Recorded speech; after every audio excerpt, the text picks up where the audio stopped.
Et qu'est-ce que ça veut dire quand on dit H5, N1, N7, ça correspond à quoi, tous ces lettres et Alors, ces chiffres? puisqu'il y a 3 catégories de virus, on va mettre déjà de côté le virus C. Le virus C donne essentiellement des rhumes, et en dehors de ça n'est pas très important, n'a jamais créé de vraies maladies sévères. Donc aujourd'hui, c'est un virus bénin parmi d'autres. On a le A et le B qui sont... Voilà, il y a le A et le B. Alors le B donne des grippes telles qu'on vient de les décrire, mais n'a jamais donné ce qu'on appelle une pandémie, c'est-à-dire une épidémie grippale sévère.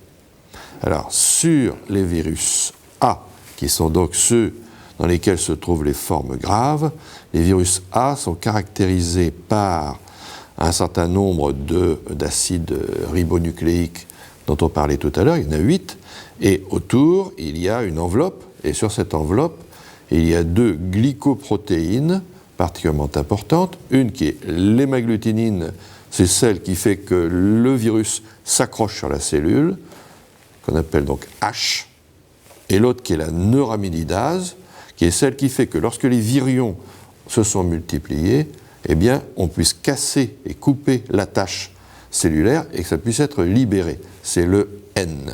Il y a 16 hémagglutinines actuellement identifiées et 9 neuraminases. Il y a donc tous les virus A vont être caractérisés par un H et un N. Donc on aura H1 et N1. On a donc au maximum 144 possibilités. 144 possibilités. Au maximum. Ce qui ne veut pas dire qu'on a identifié 144 sur ces 44, familles. On en a identifié combien? Une trentaine, une vingtaine? Alors ça, je ne pourrais pas dire exactement. C'est parce que, pour la raison suivante, c'est que les virus A sont essentiellement des maladies de l'oiseau. Ce sont ce qu'on appelle des virus aviaires. Et seul un tout petit nombre est humanisé, c'est-à-dire a pénétré chez l'homme. Et actuellement, sont virus humains H1N1, H1N2, H2N2 et H3N2. Donc actuellement, il y a 4 virus qui sont considérés comme les virus de la grippe humaine, en sachant que les plus fréquents, et c'est sur leur présence que l'on base les vaccins, c'est H1N1 et H3N2, qui sont apparus, semble-t-il, chacun à l'occasion d'une pandémie. Et le fameux H5N1, il est aviaire. Il est actuellement aviaire.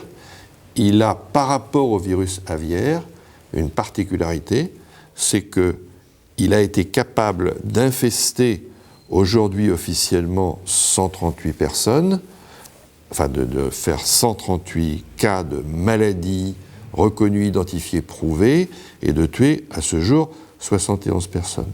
Donc par rapport aux autres virus aviaires, c'est une originalité, et c'est d'ailleurs la base de cette originalité qui crée la crainte actuelle que l'on a qu'ils deviennent d'aviaire, qu'ils passent humains.